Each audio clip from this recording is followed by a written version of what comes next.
This afternoon we have another 2 panel discussions. The one we will start with is on Arctic resources on our own terms, and I would like to ask Mikael Jansson, the director of the North Sweden office, to moderate this panel. Mr. Jansson's background spans both municipal and regional governance, a period in the Swedish parliament, and as well experience in the industry. Mr. Jansson, the floor is yours. Yes, thank you very much, and thank you for that introduction. As said, Mikael Jansson, Director North Sweden European Office, and it's the EU office for the 4 northernmost regions of Sweden in Brussels. We will have, I think and hope, relevant and interesting session on a very timely and increasingly burning issue. How to make the checks and balances in an Arctic of resources, but also an Arctic with people. It can be put as if we aim for an Arctic of mines to dig up and ship away the Arctic resources, or an Arctic of mine to assure the Arctic people's well-being. In many ways, a veritable minefield to disarm. As it is never black and white, and I think we need to find each other in this gray zone. We will probably not deliver all the answers today. The aim is to give some policy insights from different perspectives, maybe too many, and still not tell all possible perspectives during the discussions. And to keep it sort of policy-wise, but I hope also that we will have good practices and best practices and some food for thoughts for the continued discussions. We often say that there is not one Arctic, there are several Arctics. And the European Arctic is, for example, the sparsely populated Europe, but at the same time the urban Arctic, as an example on how it differs around the world. And as always, the true resource are the people in the Arctic as well as in the panel.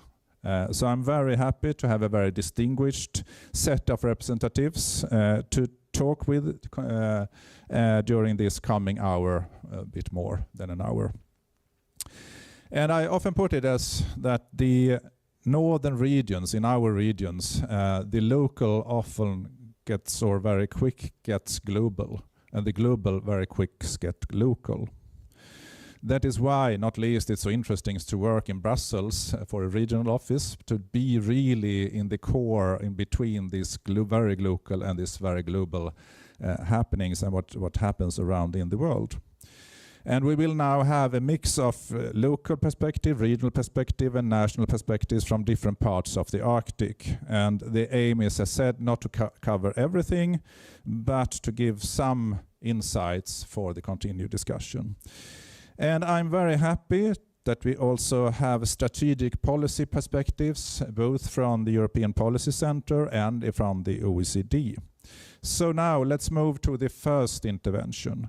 And I'm very pleased to have Maria Martinsjut from one of what some would say probably Brussels' best think tank, the European Policy Center, the EPC, to give us some sort of oversight on what happens around us and put us in the bigger, broader context.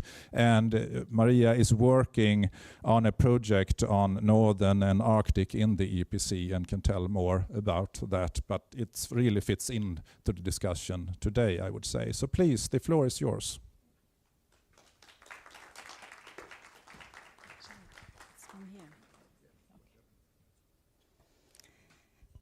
Thank you very much, and good afternoon, everyone. My name is Maria Martinsjut. I work as a policy analyst at European Policy Center, which is Brussels-based think tank dedicated to research and analysis of Europe and global affairs.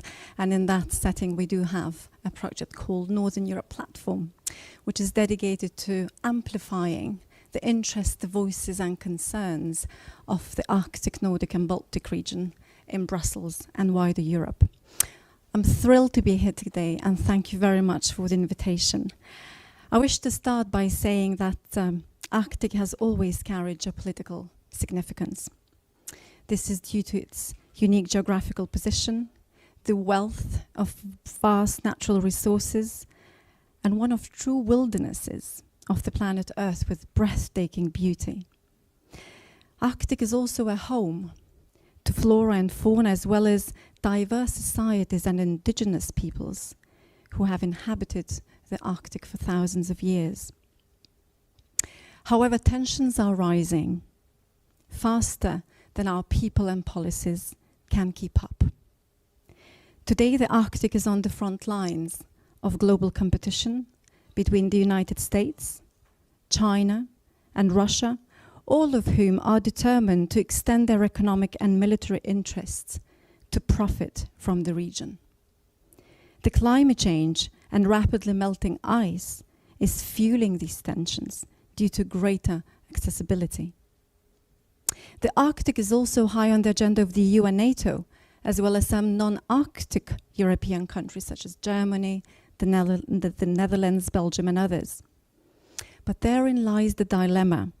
As the great power competition intensifies and the race for Arctic resources is accelerating, what is the long-term goal of the Arctic countries themselves for its people? Is the Arctic prepared to stand up to the global powers and draw the line for its interests and values? What is the long-term ambition? Articulating is important because if we don't voice our values and interests, we cannot act upon them. And if we cannot act upon them, others will, on the terms and conditions that may not be favorable to us. Let's take Russia, for example. Arctic is priority number 2 in Russia's foreign policy concept of 2023, second only to relations with former Soviet countries. And this is consistent with Russia's actions. Just 2 months into Russia's war against Ukraine, Russia's President Putin denounced any delay in Arctic projects due to sanctions and pressed for maximum acceleration of Russia's economic and military activities in the Arctic. Russia is pouring money and know-how to exploit resource extraction, develop the Northern Sea route, build up military capabilities, redraw the Arctic Ocean seabed, and challenge the international legal system about it.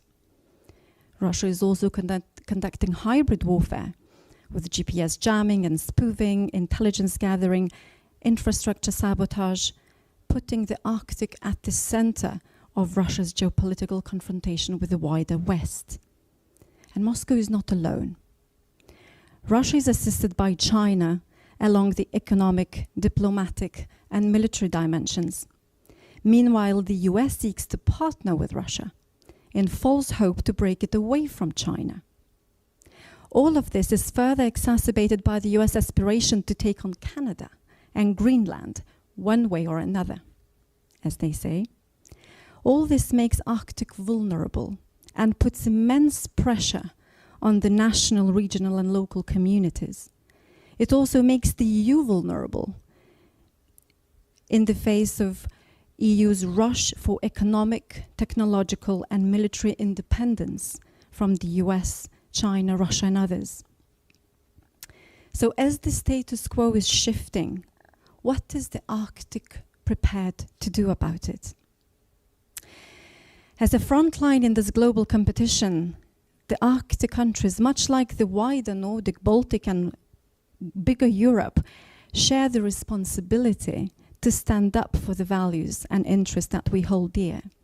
And it starts with the people, with all of you here in the room, with the miners, local fishermen and herders in the Arctic, in order to ensure that they're kept safe, secure, that they're resilient and informed and empowered to take action in any emergency or crisis.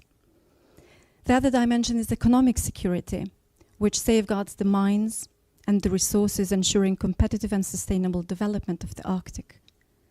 The Greenland is attracting the attention of the US and China due to its untapped potential for large-scale rare earth deposit. The Kiruna mine in Sweden is another case in point. Not only does it have to balance the local needs and meet the European demand, but it also plays a critical role in meeting the world's rising need for iron. The third dimension is military security, which is about safeguarding territorial integrity and sovereignty across all domains. How and if Russia's war in Ukraine ends will have a profound effect on the Arctic, wider Nordic, Baltic Sea security, and the European security architecture overall. From this perspective, integrating the Nordic, Arctic, Baltic front lines into a coherent defense and security framework is a must, as is the availability of defense critical raw materials, vital to EU's defense industrial and technological readiness. All this comes with a challenge of landscape remoteness, harsh climate, and diverse interests. But it is equally important that these challenges do not become excuses to avoid responsibility in a world that is changing faster than we can keep up. In conclusion, I wish to say that no single country can withstand global power competition on the terms and conditions dictated by Russia, the US, or China, as they race to profit here from resources and influence. The stakes are high, but we have shared responsibility and urgency to embrace the opportunity ahead of us, articulate a bigger ambition for the Arctic and wider Europe, leave the comfort zone if necessary, and take action together. Thank you. Thank you very much. And please, you can have the chair here. While I then say thank you for this and really setting the stage on the stage here today. And I think a lot of those issues you touched upon will sort of come back in the discussion in different ways. And we are definitely in a world of turmoil and increasing competing interests. And I think it's important that we keep calm and focus on the right things if this is to end well.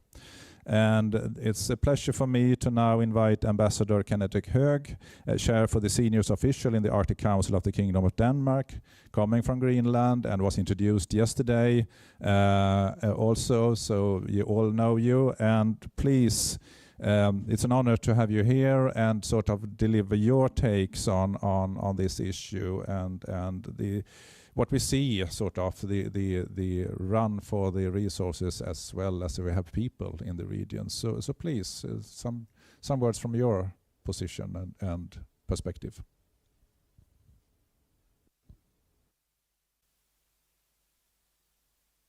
A very big question, and it's both to do with mining, but also fisheries. I mean, that's the main two incomes that we have had in Greenland, but tourism is also going to be a bigger and bigger income for Greenland, and there are some initiatives there. We just had a law being passed on that, which is securing more local ownership, or that's the aim of it, and we see that also within the mining sector about securing local benefits as well as, but it goes all the way down to a trawler where there are some certain demands about from where the fishermen on the trawler, but also the officers on the trawler is coming from. I mean, their addresses, where they have their home and where they pay their taxes. And it's all about securing local benefits, national benefits. And yes, I'm looking forward to discuss this today. Thank you. Thank you very much, and we will come back to you also later on here, because now the idea is that we will have 3 speakers to deliver sort of some different levels and takes and policy perspectives on this, and then we will of course also have a discussion in the end. But I would want to introduce the first speaker of those three now on a row here, and it's Bjørn Olav Megard from Norwegian Ministry for Regional and Municipal Policy, and being the Director General for the Indigenous Peoples and Minorities, and to give some, we could say, national perspectives on how to manage those different interests in a world of both internal and external pressure on the Arctic communities, and absolutely Norway being in the core of very many of those actions and what happens in the Arctic today. So please, the floor is yours.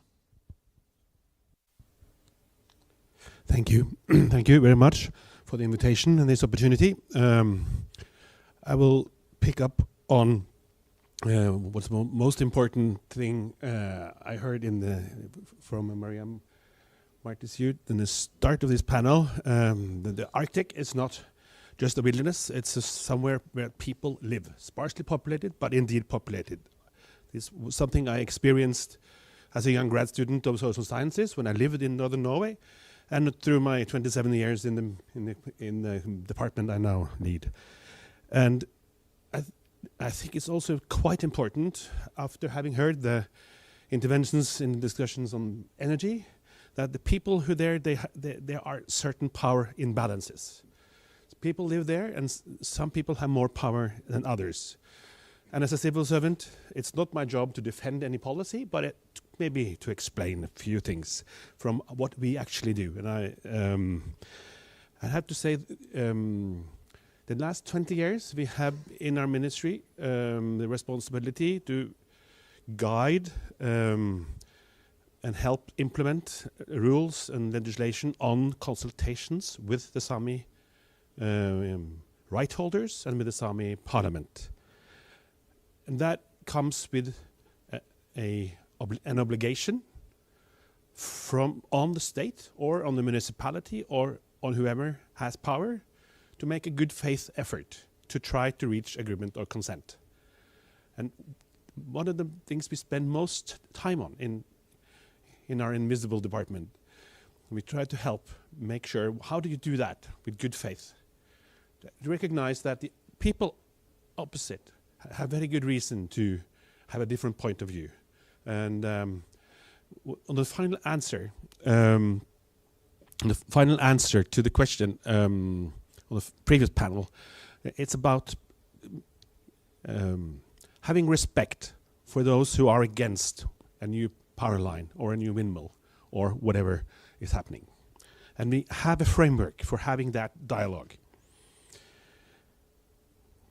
It's rooted in Norway. We have national legislation to make this happen, and we have international obligations. It doesn't mean, it's a job of the Sami representatives in Norway to say we demand the right to stop project we do not agree on. That is not in the law, except in the most severe cases like the Fosen case we heard of this morning. But there's always the obligation to make a good faith effort to make that happen. That takes time. And that requires certain skills in balancing people who have different power. Thank you. I will return to this topic later as opportunity arises. Thank you. Yes, thank you. You can have a seat here and also have a microphone because I wanted just to follow up. This is a process that is evolving, and these consultation processes and so on are quite new, and I think we we still all struggle to see how to make this and how to make this happen, and to assure that all voices are heard but also have an influence. And I think, I mean, compared for example Sweden, I think Norway is a bit before us because we have also these legislations now and so on, but still something to find the way forward to. And for us on regional level is of course extremely important because everything ends up in the end on the local and regional level, and people are to live with each other and find each other and trust in each other, and at the same time we have this sort of global pressure on us. So what would you say from your experience is sort of, I mean, are they these check and balances? I mean, you put forward this power imbalance that are there, and are there any sort of good examples or something that paves the way ahead to show so far in what we have learned during those years when we and now I'm talking from your perspective, the national level tries to find ways forward. So what do you see? How does it evolve? Are we getting there? I would say we have many good examples. We have started this system, formalized consultations 20 years ago, and the first few years we cataloged, and maybe it was between 20 and 40 different matters. Most of them ended up in agreement. But some of the biggest development projects, like a windmill or a big mine, it's yes or no matter, can be, and those are the most difficult ones. But even in those cases, it helps a lot to go through that process. Yes, it takes time, but you at least have an option of finding out, are there mitigating measures that can be made, or can common ground be found? And we have many examples that if we take that time, the end result is different than the idea from whatever ministry came to us for advice. It's doable, but it's difficult. I think that captures quite well. It's doable, but it's difficult, and we have to sort of keep up the work. And now I would want to move more to the local communities and also the indigenous perspectives and so. And I'm very happy to introduce Justin Langan up on stage.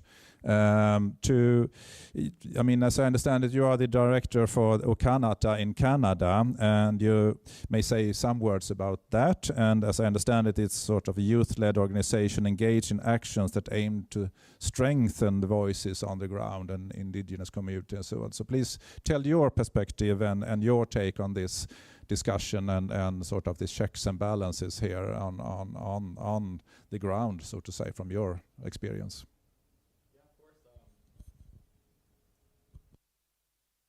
Is this on? There we go. Okay, cool. Yeah, thank you. Tancha Kiwao. Yeah, so I'm the executive director of Okanata, which is a youth-led indigenous organization, and we focus on community-driven climate action, digital sovereignty, and land-based education. So much of my work takes place in northern, rural, and indigenous communities where there's resources pressures, infrastructure gaps, and climate impacts that are readily apparent. And from my sort of tenure as a director and my sort of role as an activist, there are sort of three distinct points that have come up in my engagement with various Arctic indigenous communities. There's a tension we're discussing today that is not abstract, it is lived. Communities across the North, indigenous and non-indigenous, are navigating the same central dilemma. How do we meet global demands for Arctic resources without reproducing colonial patterns, deepening inequities, or sacrificing the long-term well-being of the people who actually live there? And those three lessons, number one being, local leadership must not be an afterthought. It has to shape the process from the beginning. So we see too many projects where consultation comes after decisions are already made. But when Indigenous youth, elders, and land users drive the discussions early on, the questions shift from how do we extract to should we extract, under what conditions, and for whose benefit. Number two being communities need investments that outlast a project's life cycle. Industry often brings temporary jobs, but leaves behind long-term social, environmental, and infrastructure costs. What people ask for is consistent local training, long-term employment pathways, environmental monitoring roles, broadband, health, and energy systems that remain after the companies leave. So a mine can't be considered sustainable if the community has fewer opportunities once it closes. The third being is youth. Youth want a future where development supports, not replaces, our relationship with the land. So at Okanada, we do a lot of eco-literacy work with Indigenous youth, and we always hear the same message. We want to be part of the climate solution without giving up the languages, lands, and teachings that define who we are. Now that means development models that respect cultural survival and environmental thresholds. So across all these experiences, I've learned that the Arctic doesn't lack ideas. It lacks partnerships that treat communities as equal decision makers rather than stakeholders to manage. And the Indigenous peoples in the Arctic are symbiotic. You can't have one without the other. And I think that's always important in these conversations. So thank you. Thank you very much, and I think through this very, very concrete sort of messages. I mean, I would want to follow up. I mean, because I mean, I think one key message that you sort of told here is the partnership, and I mean, because we always talk stakeholder dialogue and stakeholders sort of someone. The stronger one is to listen to the more vulnerable one, so to say, rather than that we have a true partnership where we sort of find the ways together. And also one other message you had that not to give up yourself, who you are, and I think that respect from the other side, if we now make it sort of a two-sided thing, is I think also a key message here. Is quite interesting. But if you see what from your experience and the work you have done and in communities and indigenous societies and so on, so, I mean, do you have any sort of good examples, or where you see sort of a direction where those kind of messages and way of thinking is coming through, and that in the end it delivers something that actually is something that everyone can live with? Yeah, I think it definitely varies. As we've talked about, the Arctic isn't just one singular entity. You know, in Canada, the way the governments there engage with the Indigenous peoples are different than in the EU and, of course, in the United States. But I think one success that I've noticed that can be implemented across the board has been the way in which youth engagement is created and sustained, rather than just a temporary, tokenistic, consultory aspect. Youth are more and more being put onto boards as a member, as a voting member, and I think that's important that those partnerships are seen and felt within the community, and they're actualized, because a lot of the times people are consulted, especially with Arctic researchers. They come into the community and they ask for consultation after they've already built up the plans and everything. And what does the community get out of that? And I think what we've seen is a real interest in changing that narrative and how you develop research and building that plan from the start with that partnership with the communities, and ensuring that once those researchers leave, will this community be better off because of that? And I think from my conversations, especially with researchers, there's been a real interest in engaging with that, and communities have been receptive to that.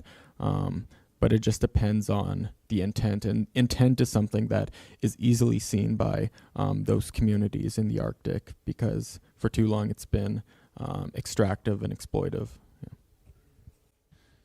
Yes, and to follow up, I mean, do you see, because I mean, we were talking here before that, I mean, there is of course sort of a power divide or power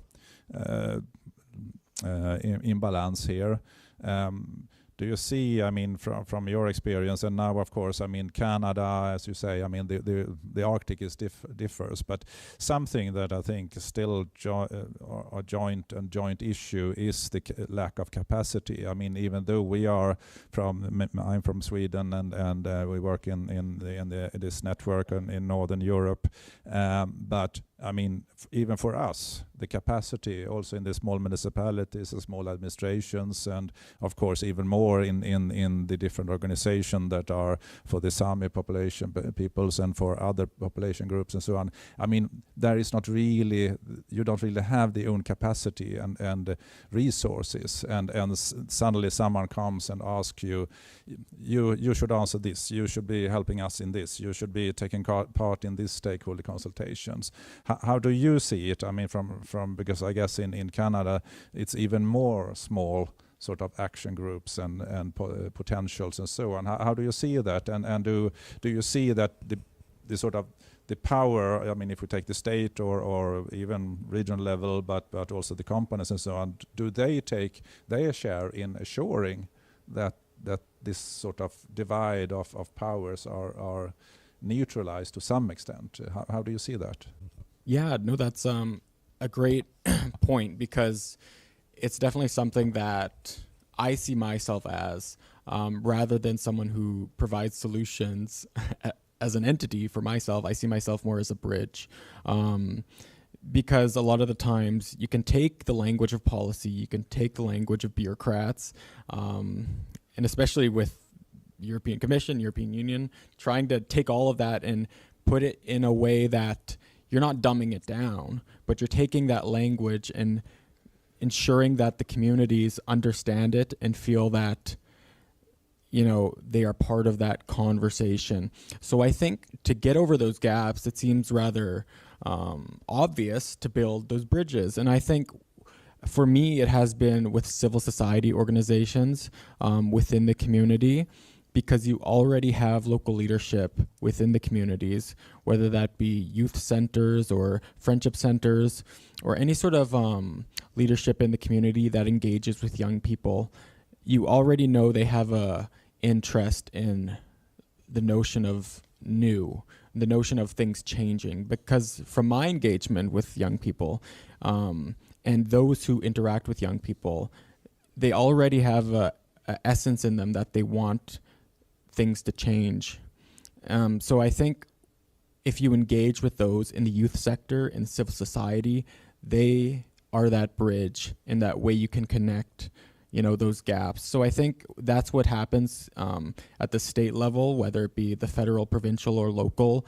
It has always been that you look for local leadership and you connect in there. And I think that's one of the ways you can avoid that sort of colonialist approach and entering without prior dialogue and prior partnership.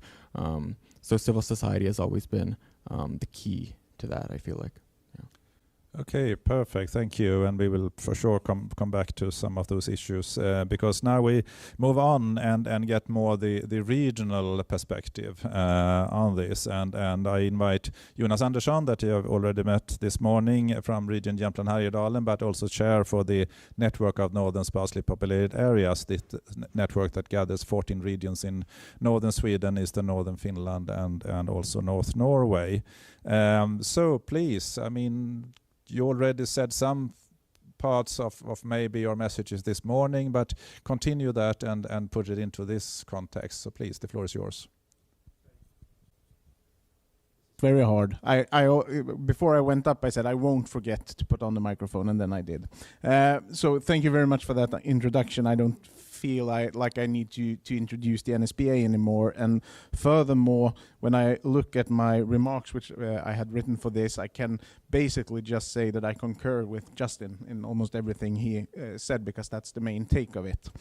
I want to start in a bit to perhaps be a bit retrospective or have a historic approach to this. In Sweden in the 17th century, there was a statesman named Axel Oxenstierna, which I don't know if this quote is 100% correct, but it's what usually is paraphrased from him when he said that Sweden do not need any colonies because we have Norrland. We have the northern parts of Sweden. We don't need to be in the West Indies. We don't need to be in the Indies. We don't need to be in the East Indies because there's an abundance of resources up north and it's ours for the taking. And I think, sadly, that has basically been a part of Swedish structure regarding national resources for all the time since then. Of course, there's been partnerships. Of course, there's been cooperations. But when the heat gets on, when something is really necessary for if it's the Industrial Revolution or it's the Green Revolution or it's anything, there's always been a colonial perspective to the northern parts of our nation. And indeed, I think I can say basically the same for the Finnish regions and the Norwegian regions, which are also part of the NSPA. And I mean, this is a problem in this structure because we as Arctic regions, we as the northern regions, we want to be a part of everything that is happening at the global scale right now. Of course, we want to be a part of the green transition to make sure that our resources is used for the global good, for fighting climate change, for innovative uses in new technology. But there needs to be a true win-win situation for local communities, for regions, for people on the ground. Because indeed, as Michael said in his introduction to this, the best resource or the most important resource that exists are the people on the ground, and to be able to have a common understanding of what's in it for us, what's in it for us at the local area, what's in it for us in the regional level and also on the international. There needs to be true cooperation and true sharing of information and resources. And sadly, that's not always true. It's certainly not true for the indigenous people. It's not true for the other ones who has taken their places in the northern part. So I think that that's the main challenge right now, to make sure that we will, and now I will repeat myself from earlier this morning, that there are place-based and tailor-made policies that make sure that development is not just short-term. It's not a fly-in, fly-out basis for getting resources for a short while. There needs to be academia. There needs to be thriving societies so people can actually long-term live and stay in the Arctic, not just for the short period of time when the resources are to be extracted. Because, I mean, there is a positive outlook, but there is also a lot of cynicism because of the history of what has happened earlier when it comes to the hydroelectric power plants, when it comes to the mines, when it comes to the forestry operations, which hasn't really been locally based. So I think to be able to really reach the level of cooperation, there needs to be tailor-based policies that really are from a bottom-up perspective, rather than this is the needs of the European Union or the world or the country at the moment. So I think if there's one message here that needs to be, it's the message of partnership, not just consultation, not just compensation. There needs to be true partnership with the local level, with the regional level, and also with the civil society and the inhabitants in the north. Because if we can achieve that, we will both tick off the goals of security and defense, because we will have a populated north where there will be societies worth defending. We will be able to tick off the boxes regarding minerals and resources needed for the green transition without all of the conflicts exploding as they sometimes do at the local level. So my message is basically the same as it was this morning. Please, please, please make sure that there's no thing decided about the Arctic without the Arctic. Thank you.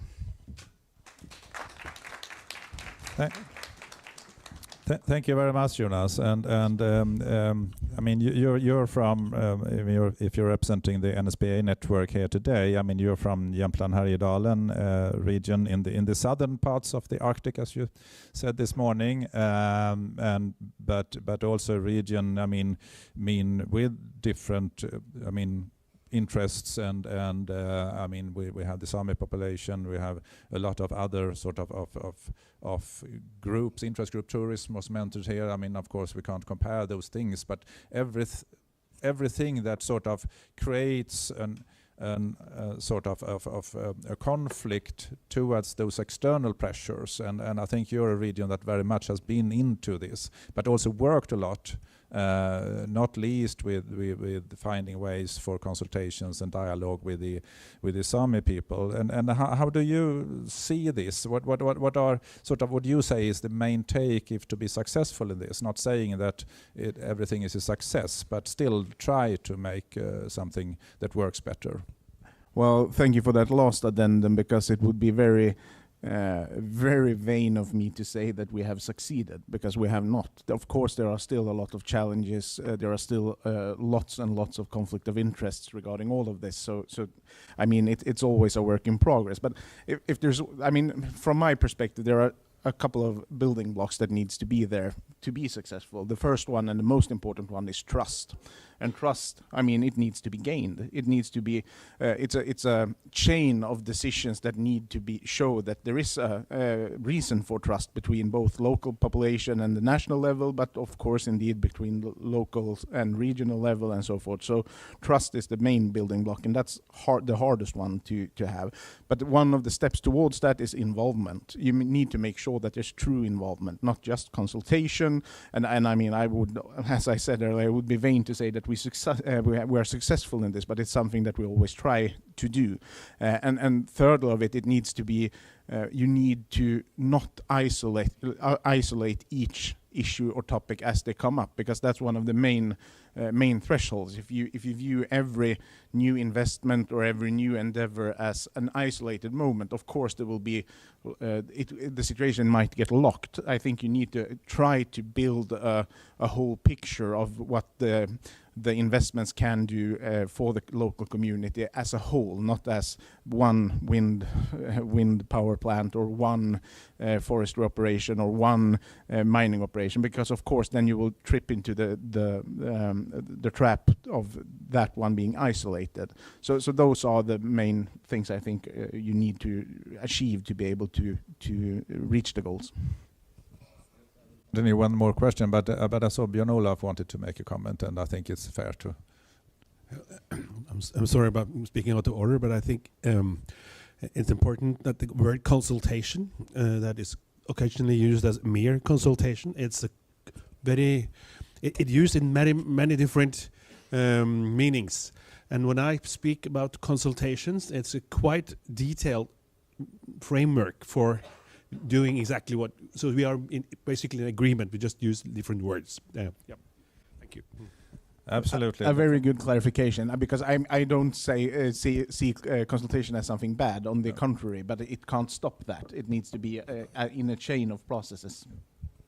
Perfect. But I also wanted to ask you, Jonas, as I mean, we are in Brussels, and I mean, it's we need also to talk about the EU and the EU's role here, and what would you say? I mean, in being a Swedish regions within the EU and a part of the EU, I mean, is EU a helper or maybe even a hinder for sort of assuring the local development and on our terms? What would you say? Well, historically and at the moment, I would say definitely a helper. Without the possibilities given through the development fund, the social fund, and the whole area of cohesion policy, which at least until perhaps the next MFF really demanded local and regional partnerships to be able to allocate those funds. So I think EU has been a great help in developing local societies. Then, of course, there are some worrying clouds on the horizon with the next period, which I hope will get corrected before the MFF is finally approved. But until now, I think EU on the large has been a helper. But of course, there are some issues also. There are a lot of, let's call it, very linear thinking from different agencies of the European Union, which sometimes is on a contrary collision course with each other. And that's always a challenge to navigate when you have, say, DG Regio with one view, and then DG Mare or DG Growth with another view. And of course, if it's hard to navigate for us who work quite a lot with it, it's almost impossible for local communities and for civil organizations to understand how can the EU with one voice say this and with another voice say this, that. So I mean, of course, there are challenges also, but on the whole, I think that EU has been a great partner and companion in building trust and development in the region, at the regional level. Yes, thank you very much. And I think, I mean, to follow that up, that also tells a story. I mean, often the sort of national level and EU level tells, I mean, you need to coordinate yourself much more. But then they are totally uncoordinated. I mean, if you see one unit in one silo says, dig it up, babe. We just want the raw materials, while the other says, we have to listen to everyone and take into account everyone's needs, and that is extremely important. And not coordinating themselves or have a coherent policy, which ends up in our reality. And on local ground, we have to solve it, and we are the weak part in this to some extent. We know what we need, we know what we want, but we maybe don't have the tool and resources for it. So I think this is quite important when we are in the EU to also see that EU, to some extent, sometimes also are a part to the conflicts that arise on the local level because the external pressure here. But now we will move on, and I'm very happy, as I said in the beginning, that we have OECD, and I mean we as said we can't capture all possible insights, and I'm quite sure a lot of what we have already discussed will come up now, but. I will not say that you will deliver the answer to everything now, but Andres Sanabria is at the OECD and responsible for this project or process, we can call it, on sustainable mining societies and cities, communities, and as so you have for several years had to work on this to find checks and balances, how does it work, and maybe also some recommendations for us to bring into this discussion. So please, the floor is yours. And thank you, everyone. I am not from the Arctic, I'm from the tropic, but I have been working a lot with Arctic countries. So this initiative has been since 10 years at the OECD. And we also have conducted some studies with northern sparsely populated areas. So very pleased to see some of you here. I think I will pass very quickly this presentation and go to the reactions of the panel. Just a focus on what is happening to complement Maria's context is mining is being affected, it's being weaponized by some countries. So in terms of trade tariffs, export restrictions, the timing between financing and permitting is affecting also investment decisions. And at the end, now most OECD countries have national strategies of minerals, even countries that don't have minerals, like Japan. So it's interesting because it's being high in the political agenda. You see that has positive and negative aspects in this sector. And for us, the issue is that the decisions are taken mostly at the national level, and at the end, the ones that implement these strategies are the local and communities.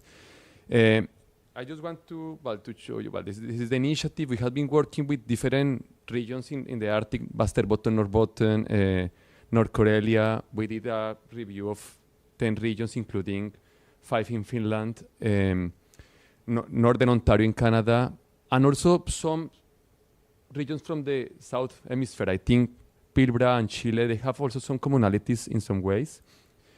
But I want to share with you some of this data. I think it's important to put some data in the discussion in terms of mining. We have compared mining regions at the OECD versus other rural regions. This topic of mining at the OECD, we take it from the rural development perspective. We believe that mining can be a driver of development, temporary driver, that if well used, can really change conditions at the local level. You see that the average of mining regions that mostly are rural, they are younger, they have a higher GDP per capita than rural regions. Interestingly, they have a higher share of green areas, and probably we can discuss why, but it's mostly the recovery of the mine sites and the sites of the mines. The employment rate is higher. But you have different issues like diversification. Economic diversification is lower. The electricity generation is mostly, is higher done with fossil fuels.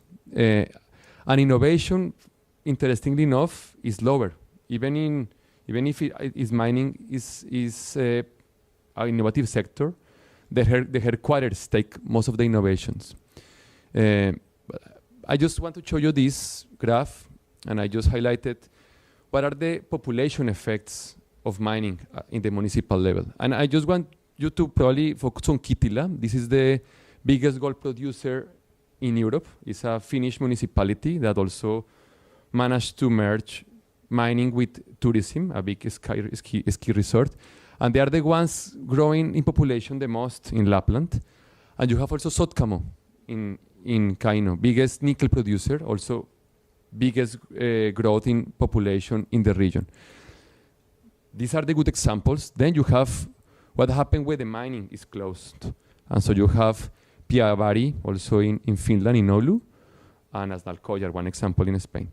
So just to tell you that when mining is working, that attracts a lot of people, the construction phase especially, and you can make things happen in your region for these people to stay, and we have some good examples for that, but then you need to plan for the closing. Well, this is more or less the positive and negative or bottlenecks that we see for the Arctic areas, or northern sparsely populated areas.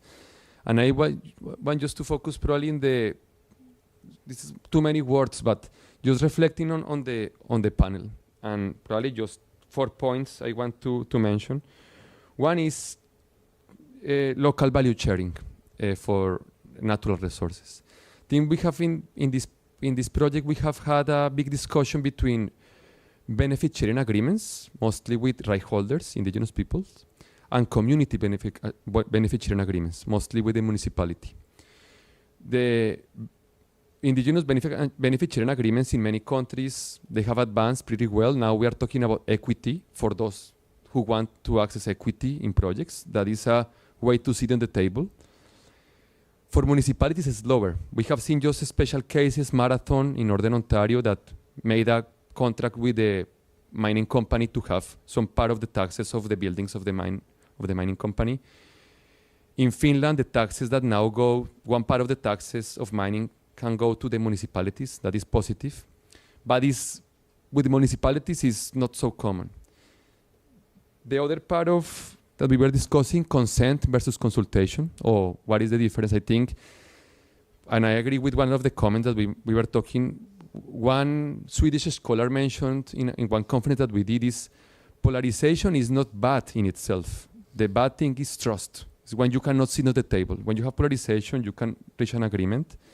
And there are ways, probably the timing is the issue, companies versus communities timing. Capacity, especially at the municipal level, I think that is very true. Municipalities, they have to react to these environmental impact assessment folders that are big Bibles. You need to read all this and say something. You need to be able to provide housing or work for your workers. I think the case of Skellefteå with Northvolt is very telling. They prepared everything for the arrival of this company. While the company filed for bankruptcy, now they are seeing what to do with some of the infrastructure that they put in place. But the capacity, I think we see a important lack on support from national and regional level to municipalities. Way in advance in the exploration phase. A table that can tell municipalities, look, this is the project, this is going to happen. You can face this with this housing project. You can ask for this road, etc. I think we like a lot a case in Saskatchewan in Canada. With BHP, they put a table, and for us, it's a very interesting process. Capacity also means merging resources. One single municipality sometimes is too small in resources to manage things. So partnering, the Arctic are great. I think they are great in partnering. I think I heard that no, but I think when you compare with other OECD, you have very good cases. North Korea, they have this business Joensu that covers different municipalities to do investment analysis, workforce analysis. In Central Ostorbontia, you have Kaustinen, that is a sub-region that merges different municipalities. So I think that is good, positive things. And in terms of innovation, just to end with this, there are two things I think. One is delocalizing the centers of innovation. Sometimes they are just placed on the center of the capital of the region. These regions are huge, so the training needs to be in the place where mining is going to happen. And the other is, I'm sorry to speak about indigenous, but just to reflecting, indigenous innovation in mining is something that is important, is growing. I think there is this center that is the innovation center for in Northern Ontario, the indigenous, and they are working a lot with environmental monitoring, doing different things. So just wanted to say that, and reflect also one of the comments that we received in one of the conferences is now with this mineral resource boom, a lot of countries are fast-tracking permitting process to accelerate the projects. We need also to fast-track social investment at the same phase. So that is just a comment there. Thank you.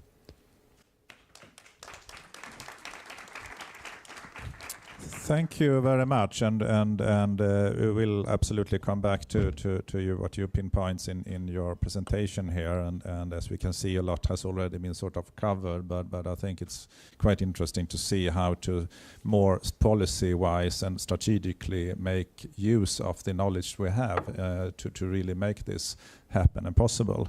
But before we open up for the discussion and dialogue, I would want to come back to you, Kenneth, sort of your take of what you hear here, and also sort of both covering the larger Arctic collaboration and what happens there, but of course also as you have the background from Greenland and those perspectives. So do you have some takes or comments from what you heard so far? The Arctic is a big place, and there is quite a few different types of Arctic areas, and I'm just focusing on one issue, that's ownership. You know, it all comes down to ownership. Whether we are talking about fishing rights, and that's fishing rights in rivers, close to the coast or within the EEZ. I mean, the ownership of that resource. Whether we are talking about surface rights or subsurface rights, and the ownership to that. Or I also mentioned certain rights in terms of being a tourist operator. That's also an issue here, and that is to do with benefits. I mean, how do we gain from that as a local community? And there are big differences within the Arctic. From Alaska and Canada, you have mixed ownership to land, to resources. In Greenland, it's fully owned by the people of Greenland, which is 90% indigenous. In Scandinavia, Finno-Scandia, it's another situation. In Russia, it's another. So all around the whole Arctic area, we have different regimes in terms of ownership, and so it's as I say, it's a very big question, and it's but I just want to mention one thing that we in Greenland found very interesting, and where we have gained a lot of knowledge from our Canadian friends, and that's the concept of impact benefit agreements, that the local area where mining is going to take place through the government, through the central government of Greenland, the local municipality makes agreements with the mining company and the government about local employment, about training, about education, about local businesses gaining from this operation that's going to be. So, but all in all, it's about control, it's about ownership in terms of these resources. That's my initial thoughts. Thank you. Thank you very much, and I think this is very interesting as a way ahead. What you talked about last, I mean, impact benefit agreements is something that we can definitely come back to discuss. Now I will sort of open up, and I hope we will also have the possibility for some short questions in the end. But so be prepared if you are interested to say something and put a question to the panel. But I would want to start with you, Maria. Now you have heard this bunch of men. I mean, I can just admit that we are not truly sort of gender balanced here, unfortunately. But I think those guys are quite good still, telling relevant things and so on. But from your perspective, and you, I mean, you initiated this, had this global perspective. But what you heard from so far, what do you see anything that you sort of reacted on, and also maybe something for the work you do at the EPC, that this is something to take further, to look into, to have in the mindset when we continue this work that you are doing. So please. Absolutely. Thank you very much. Thank you very much for sharing your insights and evidence and views. It's, I think, vitally important that this is heard in Brussels from across the Arctic region, which is not necessarily well understood among EU institutions. And therefore, it's extremely valuable that there are such strong regional and local representation of the Nordic and Arctic region in Brussels. What I'm hearing is both challenges and opportunities. It's impressive how hearing that, you know, we need to build trust, but also develop partnerships and have great involvement. This is, I think, exactly where EU would ideally like to come to, as it's, you know, developing some of its key policy papers, such as Critical Raw Materials Act. I think today they're announcing another economic security doctrine where they are putting 3 billion in 2026 to secure supply chains and critical raw materials. And when you talk about ownership, I think it's absolutely correct. It's at the end of the day belongs to the people. At the local level, at the regional level, at the national level. But where EU could add value is also very important, because we are in a situation in a whole of Europe where 70% of rare earth is currently coming from China. And China is really weaponizing, you know, restricting exports, but also these dependencies we're learning. Europe is learning a very hard lesson, including through Ukraine, that, you know, you have to be self-sufficient at all levels, local, regional, national, but also European level.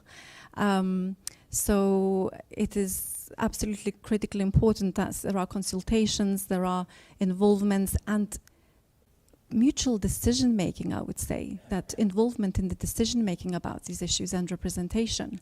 Because at the end of the day, this is your home. This is where you raise your families and you know, where you grow up. So this has to be taken into account in all respects. So yes, perhaps that's my first reaction. Thank you. Thank you very much. And I would want to go to the others in the panel. I mean, are there any comments or thinking or something you reacted on what some other person said, or from the OECD? If you have, yes, Jonas. Well, let me start at the end with the OECD report. I mean, that won't come as a surprise for anyone working at the local or regional level, that there is, at least in Sweden, but I believe so in many other countries, a lack of burden sharing. I mean, you mentioned Skellefteå with the building of housing for this industry that suddenly disappeared. It looks the same with the burden laid on top of Luleå. I see Carina is back here. They are building Sweden's second largest harbor right now with municipal funds to be able to accommodate the industrial with, I wouldn't say no, but almost none governmental or European level support in that. In Kiruna, we have all the discussions financially about the movement of the whole city and all of the cost with that. The same in Gällivare. I think that burden sharing, both economically but also responsibility-wise, is important, and that is also, if to return to what I said earlier, a part of the building of trust, because there is quite often the local and municipal level are left to cope for themselves when anything is starting to build up or when anything goes wrong in the build up. So I think that to be able to have a communal process in this is very important to also gain the trust and the mandate to go forward with resource extraction in that. Thank you. Thank you. And Björn Olof, you had also wanted to give a comment.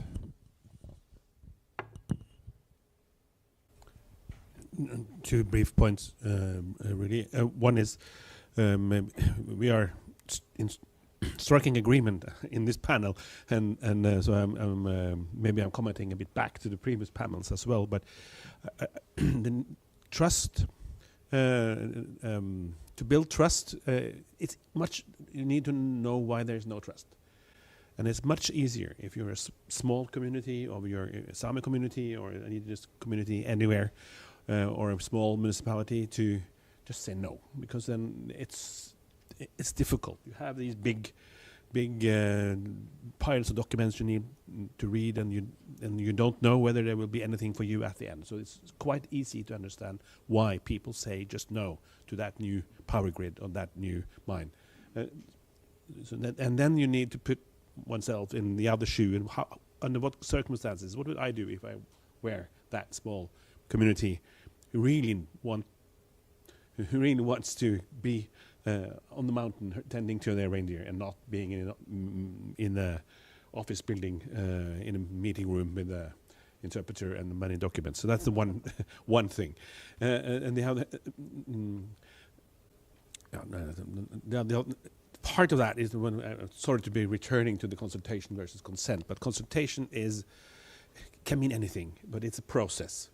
Consent is the outcome. So it's just different phases. It's the aim, and hopefully the outcome. And it's better if there is sufficient time. So I worry a lot about the fast tracking. I have to say, I'm afraid the fast tracking of permitting processes will end up taking longer for the things to be built, because if you jump to conclusions, there will be more distrust. Okay, and then okay, I will end there. Thank you. Yes, thank you. And yeah, I mean, being in Brussels, we know that shortcuts often end up in some alley you never know you were going to.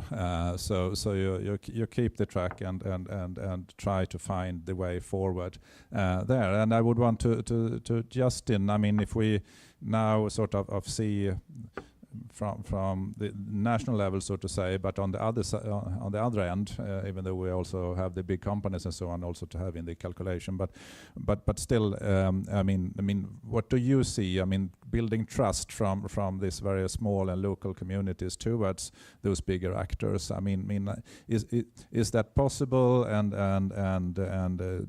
what do you see is needed then, if you can add something that has already not been told? Yeah, I think what's been said here is all culminated in like the age-old adage of if you're not at the table, then you're on the menu, right? It's people want to be heard, and I think how they're heard is something that is crucial. And I think, right, consultation is a process, and I think it's that process that is engaged with authentically that is what local communities yearn for. And I think there's a typical frustration for local communities or against them, especially indigenous ones, when you're comparing environmental protection and economic benefit.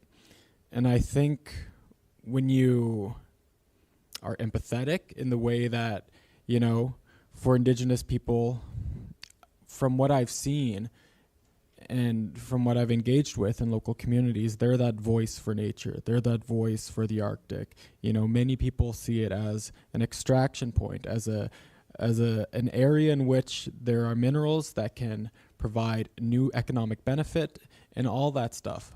But when you talk to these local communities, they don't see it like that. They're providing that voice for nature, and, you know, one might see it as, you know, frankly comical, right? Because the sort of colonial institutions that are here today don't really regard that. And I think when you look at the Arctic and you engage with these local communities, you have to sort of take that step and engage in a new way, not in an anti-colonial way, but in a way that is different, in a way that is new. And I think once you're engaging with civil society organizations, once you're engaging in a consultation process that provides consent and benefit for both parties in a pragmatic way, but a way that is also empathetic, I think you can provide a sort of new benefit. And it might not be strictly economic, it might not strictly be environmental, but maybe it's something in between. And I think that's the best possible outcome one can foresee when engagement with indigenous communities happen. Yeah. So thank you very much. I saw that Kenneth waved, but I would want to see if there are any questions from the audience. We are sort of running out of time, but still, please. Yes. Say who, yes, over there. Tell who you are and a short question. A short question. Thank you. Thank you. Algirdas Ozauskas, working for the European Parliament, but not as MEP, but in the administration. So I think Europe feels these days very well what it means to be on the menu, and nothing about Europe without Europe. I think we went from, you know, nothing about Arctic, nothing about Greenland, nothing. So now it's about Europe, and we are kind of on the menu. I think that's the agreement, and again we are turning, as in the 17th century, maybe, you know, to find things that are needed to become the player again, if we ever manage and if we are in time. Okay, but the question is about in particular about projects that involve Sami herders. Could you maybe share successful ones? Because, like, okay, I understand that there are those paths that they use, and if you start developing a mine, so it's in the. But the question I have, like, you know, what other solutions can you build the bridge somewhere, and then to make sure that you know they can continue their ancestral ways of, but at the same time there is a possibility for development. Thank you. Yes, please. I see that you are. Yes, absolutely. Please. Difficult one in terms of mining.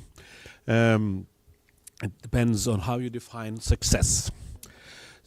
So, and this is a quite difficult issue. But in 2006, we had a new Mineral Act in Norway, and it was not agreed upon by the Sami Parliament in Norway, and because the consultation mechanisms and the mechanisms to try to aim for consent and the benefit sharing mechanism, they were not sufficient in the Sami Parliament's view. And they have been successful in their view. I would think I'm quoting them correctly, to make sure there have been no new mines in the Sami areas in Norway since 2006. So that's one way of looking at it. But of course, there are other industrial projects we could. I mean, I don't have one particular one in mind, but where do you put? Can we move this bridge somewhere else so we don't block the migration path? Or how can we move? Can we power line? We had to make a new power line in Norway, not all of Norway. I mean, that has to be in one continuous power line. And everybody agreed. We had a blackout from Narvik to throughout Norway just a few months before that decision was to be made, and everybody agreed we need this new power line. And then they had quite successful meetings with every reindeer herding village, 40 of them. Maybe we could put it in the ground somewhere. Yeah, we have many examples of that happening, but it takes time, it's expensive, and it cannot be fast-tracked. But we have those examples. Thank you for that. And we are running out of time. I see one question there, a short one, because I would want also Andreas to have some comment on what you have heard so far and this discussion before we end it. So please. Yeah, thank you. I just wanted to hear you talked about the consultations that you're doing, but as I see it, a lot of the consultations going on is a very indifferent power structure, because the reindeer herding communities often are there without getting paid, without having any like possible way of actually being there and in an equal terms. You're always invited to the other one's space, place of accommodation, and also these kind of how they are, as you talked about, not often successful.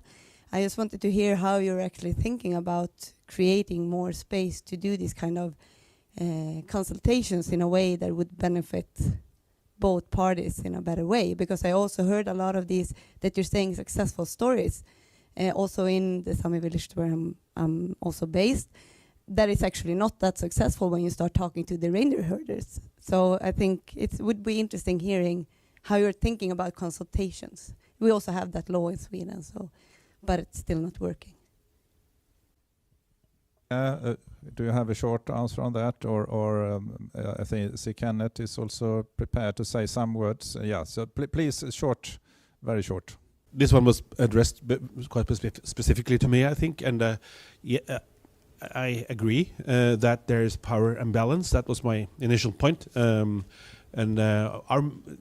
the function of the office I had is to try to advise on how to make better consultation. Travel to their place. That's advice. That's maybe every other meeting in a company office and in the municipality. Move there. Pay for the travel. Provide translation. We do all these things. We recommend all these things that you mentioned.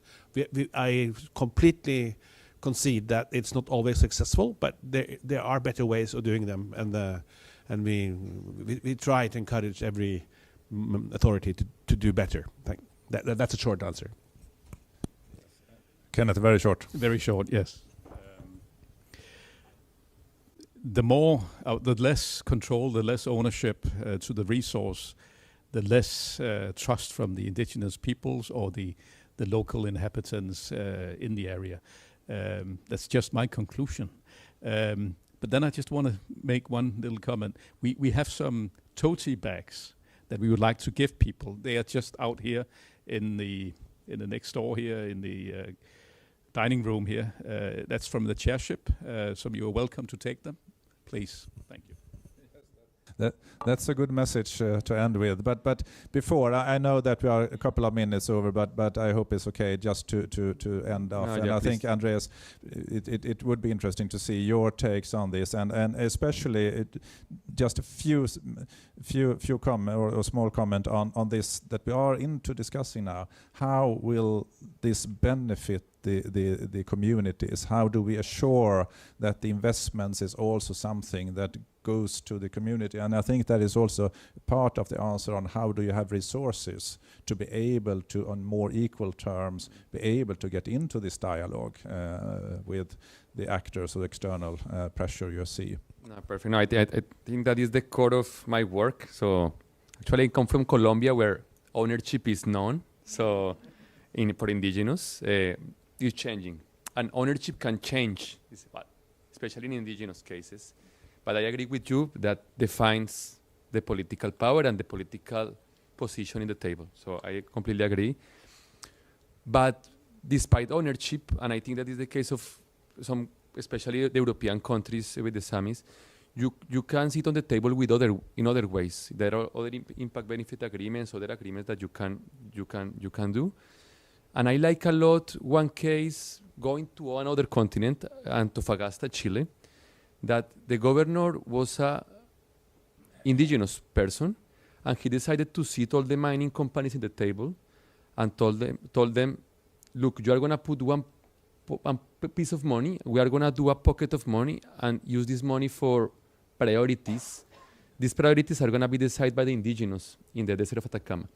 And one of the priorities is we need lawyers to come with us to these meetings. And with that money, they are paying lawyers that are not indigenous. There is another issue because they can speak for, and that is a bit changing the game of the negotiation. And I wanted to talk a bit about other issue is the cumulative impact of all the extraction projects, because you have mining renewable energies, defense. So that is something that you need to take into account. That is important. And probably the last issue is I am not supporter of mining, but I quite like some companies, because working with them, I realized that not all companies are the same. There are some good ones, some bad ones, some junior ones that they don't have even the capacity to have people to understand the local ecosystem. When a junior company, that is mostly the ones that do the exploration phase, they go with people, they go to the land, they don't ask. And they are the ones creating some issues, some social unrest. If we, since the beginning, we start this consultation with exploration, we take all the time of the mining process, that a mining project takes 5 years to become a project. You can take 5 years to start this conversation. But now we are starting with they decide that yes, it's lithium. Now how much? It's too late. It's already too many numbers in the table. So, well, with that, we are going to do a conference in Antofagasta next year in October about these issues. And in 2027, we are talking with Finnmark in Norway to do something with the Samis, but mostly focus on this. So please reach to me, and happy to involve you on these conversations. Yeah. Okay, thank you very much, and give a big hand to this panel and this discussion that will for sure continue. So please, thank you very much. Thank you, Michael, and thank you to all the panelists. Now it's time for a short break before the announcement of the Moon Prize and the last panel. We will reconvene here at 3:30. Thank you.